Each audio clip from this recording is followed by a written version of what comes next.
Filosofía de la calle. Un espacio realizado por el programa de filosofía de la Universidad del Quindío. Filosofía de la calle. El programa donde todos tenemos algo que decir, porque la filosofía es de todos.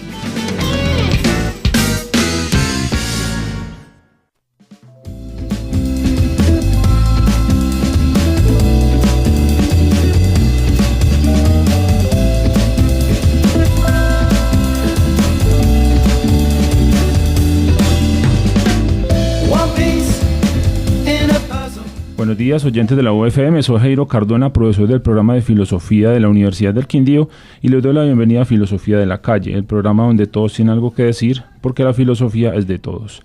Les recuerdo que este espacio radial tiene como objetivo dar a conocer la filosofía, pero no de una forma estrictamente académica, sino tratando de hacer una relación entre lo que se hace en la academia y lo que plantea una filosofía de la calle, sobre ciertos temas o problemas que necesitan la reflexión de todos. En el día de hoy, en Filosofía de la Calle, les vamos a hablar sobre el tema del suicidio. Esto con la intención de hacer una especie de introducción al foro sobre el suicidio, la perspectiva de las ciencias humanas, que el programa de filosofía va a realizar el 20 de septiembre de 2 a 6 p.m. en el auditorio de Ciencias Básicas, Humanas y Tecnológicas de la Universidad del Quindío. Quedan todos invitados y la entrada es libre. Porque la responsabilidad del suicidio no es solamente de la víctima o de la familia, sino de todos nosotros. Albert Camus nos decía que no hay más que un problema filosófico, verdaderamente serio, el suicidio. Juzgar si la vida vale o no la pena vivirla es responder la pregunta fundamental de la filosofía.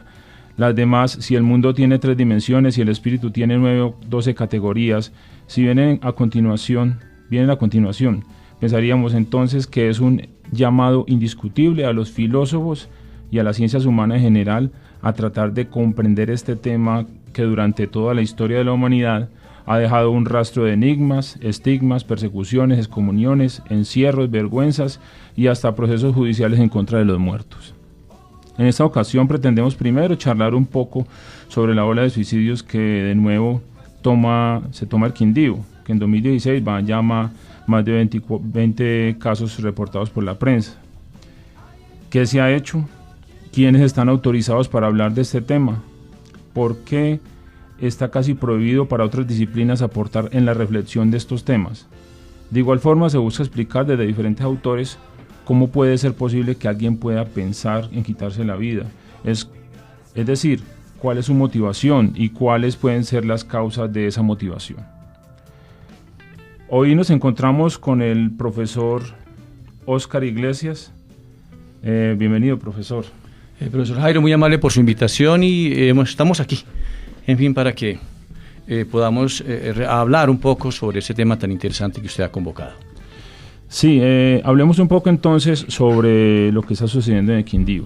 En lo que vamos de 2016, pues todos esos casos reportados de suicidio. ¿Qué se ha hecho? Pues pensaría yo, solamente he visto 2 cosas que se han hecho en el Quindío, y es un debate más bien que fue algo informativo en el Consejo de Armenia, y una capacitación para periodistas, donde lo que se hizo fue proponer a los periodistas, no tratemos de no colocar los casos puntuales de suicidio, ni explicar los medios, bueno, unas cosas que dice pues la Organización Mundial de la Salud, pero dijeron que era mejor esperar a que la medicina legal diera las estadísticas y tratar con estadísticas, que es más sencillo. Entonces yo pienso que va tendiendo más a lo que pasa por ejemplo en Medellín, que hay una cantidad de suicidios en el metro, pero que hay un hermetismo total en torno a ese tema, y entonces se pretende, como pienso yo, hacer esa estrategia para que no impacte tanto en la sociedad o en el turismo, no sé. En el sentido contrario sería como ocultar esto al resto de personas y en cierta manera sacarlos de la responsabilidad que tienen los demás en torno a los suicidios de esas personas. ¿Usted qué piensa? O sea que usted más o menos piensa que ocultando las cifras reales de suicidio, lo que estaría es de alguna manera o sustrayéndose a la responsabilidad que tiene de prevenirlo, o de alguna manera ocultando evidencias de la violencia de este tipo para efectos de buena imagen, ¿no? En este caso, sí, turismo, en fin, ingresos a la ciudad. Pero lo que usted ha contado respecto a suicidio en los rieles de los trenes de metro, sí, y de otras modalidades de transporte ferroviario, es evidente en el mundo. No solamente está pasando en Medellín, sino que es una de las medidas altamente letales por las cuales optan las personas que se suicidan. Lo que pasa es que en Colombia, como solo existe el metro de Medellín, pues esa es una alternativa. Cuando cuando no tenía protección y guardas, el puente de allí de Pereira, sí, el expresidente Gaviria, el viaducto también era una de las alternativas. En Colombia la alternativa más letal a la que se acude generalmente es la ahorca, o es el penderse de una soga o algo por el estilo. Sí. Básicamente eso. Y tiene usted razón en el sentido de ocultar. Pareciera ser que ocultando pudiéramos de alguna forma... Dicen algunos que cuando se publicita un suicidio podría estar generando una mayor disposición del potencial suicida hacia esa conducta, como que el que otro lo haga y sea público lo está validando a él para hacer la intención. En eso yo vi un documental que sacó en el canal Redes de España. Entonces una psiquiatra decía, es mentira eso, o sea, ¿dónde están los estudios que dicen eso? O sea, es como decir, a mí sale en el periódico una noticia sobre maltrato intrafamiliar, entonces yo voy y maltrato en mi casa porque salió en las noticias. Dice que es falso. Digamos, pienso yo desde mi experiencia personal que es todo lo contrario. Pues Durkheim decía, es que hay que hablar directamente del suicidio. O sea, no decir, entonces yo hablaba con personas de la Secretaría de Salud de Armenia, decía, no, es que nosotros hablamos del suicidio, pero indirectamente. Entonces promovemos los valores de la vida y todo eso, entonces estamos trabajando en contra del suicidio, pero sin que la gente se dé cuenta.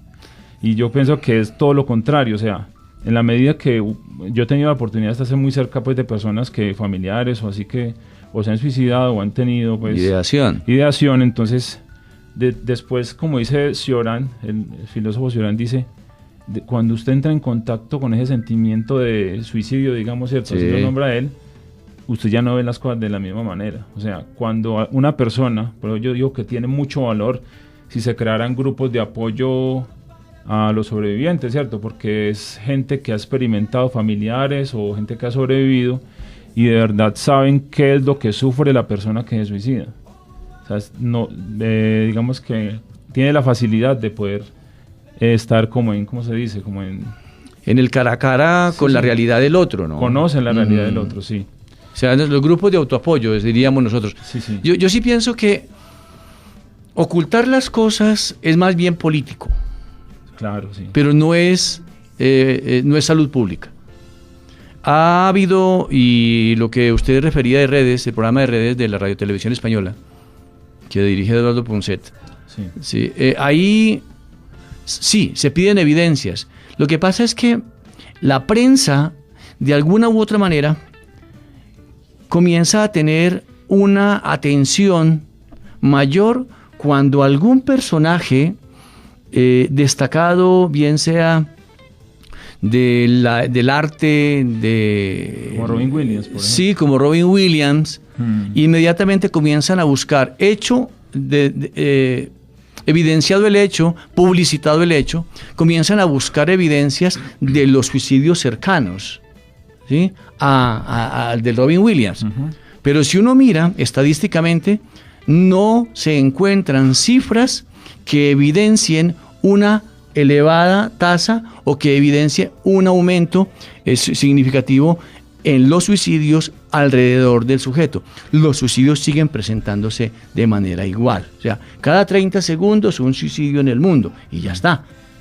Por lo tanto, una figura que llama la atención de los medios y hacen seguimiento al asunto. Por lo tanto, lo que hacen es dejarlo mucho más en la esfera pública, un suicidio que de no estar acompañado de alguien importante, pues pasa desapercibido. Claro. Y los salubristas muy probablemente hayan asociado esos elementos con decir que si se habla del suicidio de manera inadecuada, se estaría convocando al suicidio, como si el suicidio fuera contagioso, como si el suicidio fuera algo transmisible a través de los medios, que si uno con una convocatoria la gente se suicidara, y no hay tal. Desde la experiencia y los estudios que se han hecho, no hay tal. El suicidio es un fenómeno particular, es un fenómeno con algunas características neurofisiológicas, con algunas características y particularidades desde el punto de vista psicoemocional. Sí, o sea, seguramente sí. O sea, mucho porcentaje de los personas que se suicidan sí tienen de pronto problemas psiquiátricos, ¿cierto? No podemos decir que todos. Pero no necesariamente psiquiátricos. Sí, ajá. Sí, están relacionados, digamos, depresión o que alguna vez, no sé, cualquier problema así, o tienen familiares, pues, o situaciones de mucho estrés, pero lo que sobre todo pienso yo es que se ignora, y yo pienso que ahí donde está el papel de las ciencias humanas, se ignora mucho que cada caso, como usted dice, es particular. Es particular. Es una historia de esa persona. O sea, para poder descifrar el suicidio no solamente decir, no, es que tenía problemas amorosos, lo que siempre dicen los periódicos, amorosos, económicos, estaba en la quiebra. Se resalta la gota que rebosa la copa, sí, pero no se mira de qué está lleno antes la copa, sí, para que la gota última sea la atribuida, ¿sí?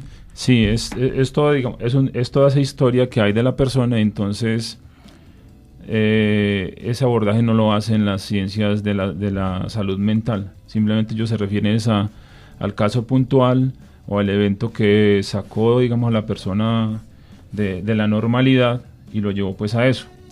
Pero no se tiene en cuenta entonces ese recorrido, la historia o lo que le ha pasado en la vida. Y las ciencias humanas yo creo que podrían aportar mucho de eso, o sea, lo que es la psicología, que se puede en cierta manera está dentro de las ciencias humanas también, y pues otras, el trabajo social, la filosofía, la gerontología, en el caso de los ancianos, que también hay ahora a principio del año pues se dio muchos casos de personas mayores. Ahora estamos con los jóvenes, pero antes comenzaron los mayores de 50 años más o menos. Bueno, entonces, ¿quiénes están autorizados para hablar de este tema?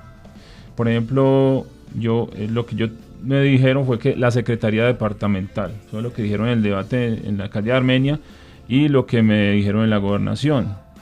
Secretaría, que el semestre pasado en una investigación que yo estaba haciendo para un trabajo con la alcaldía, me negaron la información sobre el trabajo que hacían en los municipios. ¿Qué están haciendo en los municipios? Simplemente me dijeron, dan unas charlas ahí. De los municipios llaman, la señora que encargada va y da una charla si las piden y ya, eso es lo que se hace. O sea, no hay un verdadero trabajo con las familias o con los colegios o con los funcionarios públicos como bomberos, policía, una capacitación, porque finalmente ellos son los que manejan eso directamente, ¿cierto? Y también están autorizados los profesionales de la salud mental en general, que afirman que son los únicos que pueden investigar o decir algo sobre el tema. ¿Usted qué opina de esa parte? Yo pienso que esas parcelas, esa apropiación de parcelas del comportamiento de los seres humanos no nos lleva a buen puerto, porque excluyen el análisis desde otras perspectivas, y apropiarse de uno de los aparte del comportamiento humano que conlleva al suicidio, mirándolo desde una visión medicinal mucho más alopática, no creo que nos beneficie mucho. Porque, ejemplo, el suicidio tiene un alto componente genético. Se dice que Thomas Jainer, que es uno de los mayores estudiosos del suicidio en el mundo, dice que el 40% de los suicidios tiene un componente genético. ¿Qué quiere decir esto? Que cuando alguien se suicida, lo primero que hay que hacer es buscar, ¿sí?, antecedentes de suicidios en la familia.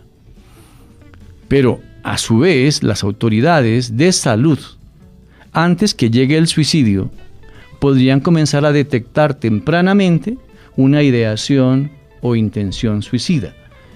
Y uno de los elementos con los cuales comienza a generarse ciertas alertas podría ser en una consulta ordinaria, en un control médico, en una revisión de control de crecimiento y desarrollo, en una madre gestante, en fin, alguien que va a que le afinen la presión arterial. Sencillamente, de manera informal, se puede preguntar por si en su familia ha habido antecedentes de suicidio. Si ha habido antecedentes de suicidio, pues la pregunta informal, así coloquial, no de cuaderno, no de formato, es decir, bueno, ¿y usted alguna vez ha pensado en el suicidio? La segunda pregunta después de esa sería, si en caso de sí, bueno, ¿y cuántas veces lo ha hecho? O sea, en fin, es un canal a través del cual uno puede llegar a identificar personas con esas condiciones. Por lo tanto, apropiarse de un fenómeno social, con alto impacto social, para solamente atribuirse la autoridad para hablar de él, es erróneo.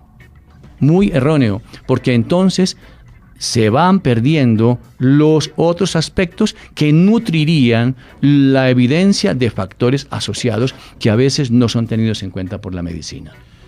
Además que yo pienso que el tema del suicidio no solamente se refiere a las víctimas, o sea, los que... ¿La familia qué? La familia, el entorno, el grupo, el barrio, la ciudad como tal, ¿cierto? O sea, pensando, por ejemplo... Los grupos de edad mismo, ¿no? Los grupos etarios sí, al que pertenece la persona que se ha suicidado. Usted comenzó diciendo sí, que el comienzo de año tenemos población mayor, ¿sí? Los adultos mayores con suicidio, que de hecho en el mundo son la población más vulnerable a eso. Pero viene incrementándose la población entre los 14 y los 24 años como grupo importante y representativo en el mundo para el suicidio, lo que no ocurría antes de 1970. Sí, y pensando en eso, que digamos que el suicidio no tiene que ver solo las víctimas, sino también los no suicidas, digamos, ¿cierto? Como le llama un filósofo, Jan Amery. No suicidas porque, bueno, nosotros, mejor dicho, ¿cierto? El resto de la gente. Pensando en un suicidio que hubo en el Puente de la Florida en el 2014, y que la gente se acumuló allá como si fuera un partido de fútbol y decía, salte, sí, salte, y el muchacho después de mucho rato saltó. Entonces, volteando el espejo para el otro lado, mirando a la gente que estaba ahí, dice que no hay una formación verdadera, o sea, ahí donde las ciencias humanas podían hacer algo. Contribuir a formar a la gente, como decía Durkheim, una formación moral, pero no en sentido moral, pues de... restrictiva. Sí, sino más bien de restablecer el tejido social, ¿cierto? O sea, como la importancia por el otro. Entonces, como esa gente que estaba ahí no pensaban en esa persona como alguien igual a él, o como si pudiera ser un familiar, o el hijo, la esposa, la mamá, ¿cierto? Si no lo vieron como el dolor ajeno, lo convirtieron como en un show, ¿cierto? Hay una banalización, ¿sí? De los actos violentos, de los traumas. Ya hay una banalización, y por lo tanto que alguien se suicide o que alguien cometa homicidio o alguien asesine a alguien, pareciera que se volvió un espectáculo, ¿sí? Y tiene adeptos que de alguna manera lo propician. ¿Qué hubo? La coba, que usualmente decimos nosotros, que se utiliza coloquialmente como palabra, ¿no? Le dan coba, lo asusan para que eso pase.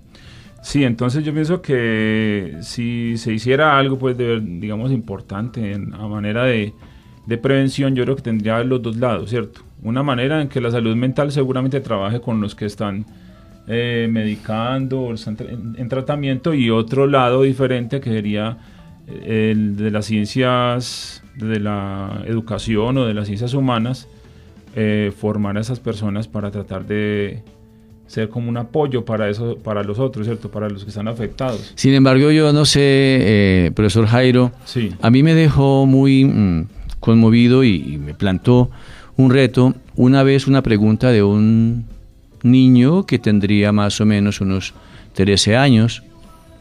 Alguna vez estábamos hablando nosotros de suicidio en un grupo de estudiantes de un colegio de aquí del Quindío. Después de hablar un ratito sobre eso, el niño se levanta de su silla y dice, ¿y quién le dijo a usted que uno estaba obligado a vivir? Y esa pregunta, o más que pregunta, fue una afirmación que el niño hace, ¿sí? A mi compañero y yo, que estábamos trabajando en el tema, nos dejó altamente reflexionando. Porque, sí, ¿qué pasa? Y en mi experiencia con la atención a personas suicidas, frustrados, intención suicida y demás, yo he encontrado que algunos de los cuadros que se presentan no estarían asociados al tema siquiera psiquiátrico. Va más allá, parecieran fenómenos de tipo neurológico, a los cuales yo incluso me he atrevido a darle un nombre provisional, como un síndrome de ausencia de fuerza vital. O sea, pareciera que en uno de los núcleos del cerebro, donde radicaría la fuerza de la vitalidad, donde radicaría, como en términos biológicos, el alma, la fuerza por mantenerse vivo, pareciera que no estuviera conectada de la manera adecuada, y por lo tanto esa fuerza que contraría a la vida, que sería la muerte, pues pierde la batalla, la fuerza vital, frente a otra fuerza que quizás por falta de irrigación o por falta de conexión, pues sencillamente no llega. Y estos seres humanos, porque tengo varios en estudio y en tratamiento, es que estos jóvenes finalmente no encuentran una razón de vida, pero tampoco hay una razón para morirse, ¿sí? No hay razón para morirse, tampoco hay razón para vivir. No hay razón de nada. Entonces no hay una razón de nada, y finalmente se autolesionan intentando encontrar como un sentido a infligirse dolor, por ejemplo. Entonces uno podría decir, ¿una conducta masoquista? No, tampoco, porque no está buscando placer a través del dolor, sino que cuando se produce la herida, cuando se punza o algo por el estilo, sencillamente está buscando un sentido para sentir. Y valga aquí la redundancia, o sea, un sentido de sentir que no tiene, y estamos en eso, buscando, porque no hay una conexión. Sí, y ahí también yo creo que la filosofía, por ejemplo, o psicologías como la logoterapia, por ejemplo, de Frank, Frank, podrían, o sea, digamos, las ciencias de la salud no trabajan conceptualmente temas, por ejemplo, como el sentido de la vida. O sea, ¿qué es el sentido de la vida? No es una cosa tangible. No es biológica, pareciera, ¿no? No, simplemente que cada uno va en cierta medida construyendo un sentido. Es muy subjetivo. Sí, pero hay personas que no tienen la manera de construirlo, o no encuentran, ¿cierto? O creen que no existe, o no tienen las herramientas, ¿cierto? Pero esa sí, perspectiva suya me llama la atención, porque la razón de vida estaría adscrita a la biología. Ajá. Sí. Si la biología tuviese un vacío para tener fuerza de vida, entonces quedaría como al garete la vida misma. Y por lo tanto serían conceptos desde la filosofía, desde la sociología y la antropología, incluso la psicología, como tendría uno que comenzar a apañarlo. Sí. Pero no existe eso, o sea, no es muy poco. Yo de esto hablaba precisamente en Brasil, donde, comillas, se abrió un espacio para hacer esta reflexión que esto acabamos de hacer usted y yo respecto al suicidio como un aspecto subjetivo, como un aspecto relacional y como un aspecto social antropológico. Sí, y digamos, para terminar ya casi, hablar, digamos, cómo relacionamos el impacto social, pues hablando, por ejemplo, en términos de Durkheim, que cómo posiblemente influyen ese contexto social de nosotros en esta ola de suicidios, digamos, que nuevamente se está retomando, ¿cierto? Porque ya en otros años lo hemos tenido, históricamente tenemos años de más número de suicidios, ¿no? Sí, pero digamos que, pues, pensando en muchas realidades de acá del departamento, ¿cierto? Lo del terremoto, pues, digamos, afectó a mucha gente, luego crisis económica, desempleo y, bueno, otras cosas, de microtráfico, delincuencia, muchas cosas, yo pienso que han determinado mucho también a las personas pensar que no hay opciones de subsistir o de poder mantener a su familia o de poder vivir, digamos, ¿cierto? Las cifras son contradictorias en ese sentido, porque algunos plantean que los países con mayores oportunidades sociales y económicas tienen más altas tasas de suicidio, mientras que otros dicen que no, que las mayores tasas de suicidio están en los países, comillas, pobres. Pero cuando uno mira las tasas de suicidio en Sudáfrica, en África, por ejemplo, en la África subsahariana, no encontramos las cifras que encontramos al norte de la África subsahariana, en Europa y en algunos otros países desarrollados. O sea, en fin, hay cosas muy interesantes, quizás vistas parcialmente y acomodadas según algunos intereses de tipo económico y social, político, por supuesto. Bueno, yo creo que, así como para redondear, ¿cómo se podría comprender, digamos, por qué la gente se suicida? Jana Merí dice que la manera de... Dice que aquello que iguala y que unifica todos los proyectos suicidas, tanto de aquellas personas que lograron darse muerte como las que fueron salvadas, entre comillas, recuperadas, entre comillas, para la lógica de la vida no es la simple llamada de socorro del suicidio que el suicidio simboliza, sino el mensaje. Dicho mensaje es enviado incluso justo antes de dar el salto a pensar que ya hemos renunciado a la vida. O sea, digamos que la gente dice, no, es que ese se suicidó y es muy egoísta, entonces dicen ellos, algunas personas, entonces dice, y esa es la forma de comprender a la gente que se suicida, como alguien egoísta, sustraído del mundo, y yo pienso que es todo lo contrario, o sea, en cierta manera, es suicidarse, es como, porque todavía hay muchos signos de que ellos no quieren morir. O sea, normalmente quien se suicida no quiere morir. A dejar cartas, trata como de reconectarse. Y ha dado señales anteriormente. Normalmente se dicen las cifras es que alguien no se suicida de manera espontánea. Suicidarse implica casi que hacer, comillas, un curso que dura entre 12 y 24 meses. Sí, entonces en ese sentido habría que...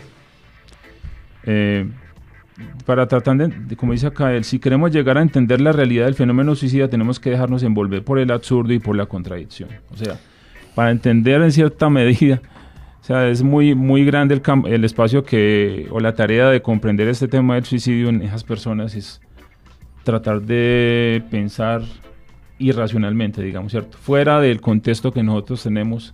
Es decir, si yo pienso de esta manera, ¿cómo sería lo contrario? Y eso sería como ellos pueden pensar.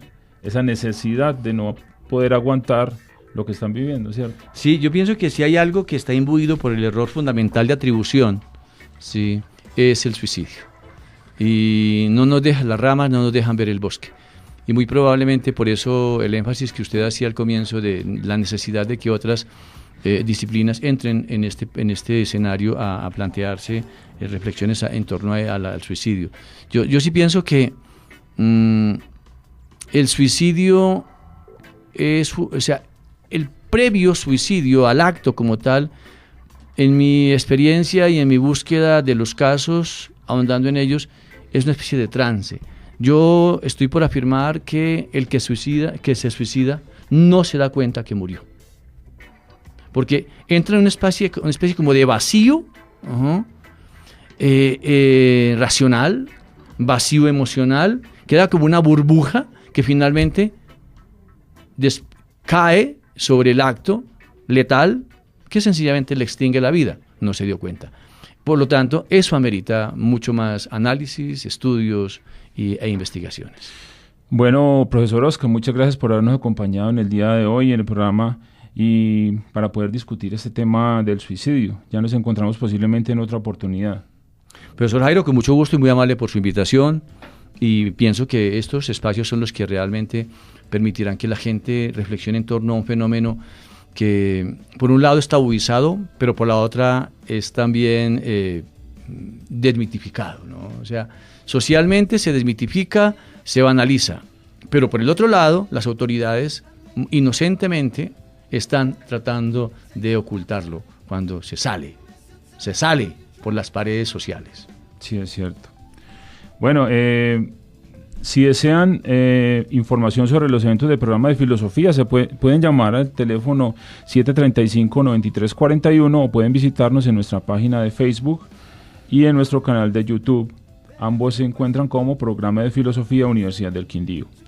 Los eventos próximos para este mes son 18 de agosto, el panel de ateísmo basado en la obra teatral Fe, creación colectiva del Teatro Temporal. 18 de agosto, 6 p.m. en el Auditorio CLI de Jaramillo. Para el 30 de agosto tenemos la lección inaugural de este semestre, que es de 5 a 7 de la tarde en la sala de televisión de Ciencias Básicas. Y para el 31 de agosto, Foro de Juventud y Sensibilidad Emergente hacia los Animales, de 8 a 12 de la mañana, en el Auditorio de Ciencias Básicas. Bueno, eso es todo por hoy. Esperamos que les haya gustado el programa y que nos sigan acompañando todos los miércoles a las 8:30 de la mañana. Nos encontraremos la próxima semana en Filosofía de la Calle, el programa donde todos tenemos algo que decir, porque la filosofía es de todos. Filosofía de la Calle. Un espacio realizado por el programa de Filosofía de la Universidad del Quindío. Filosofía de la Calle. El programa donde todos tenemos algo que decir, porque la filosofía es de todos.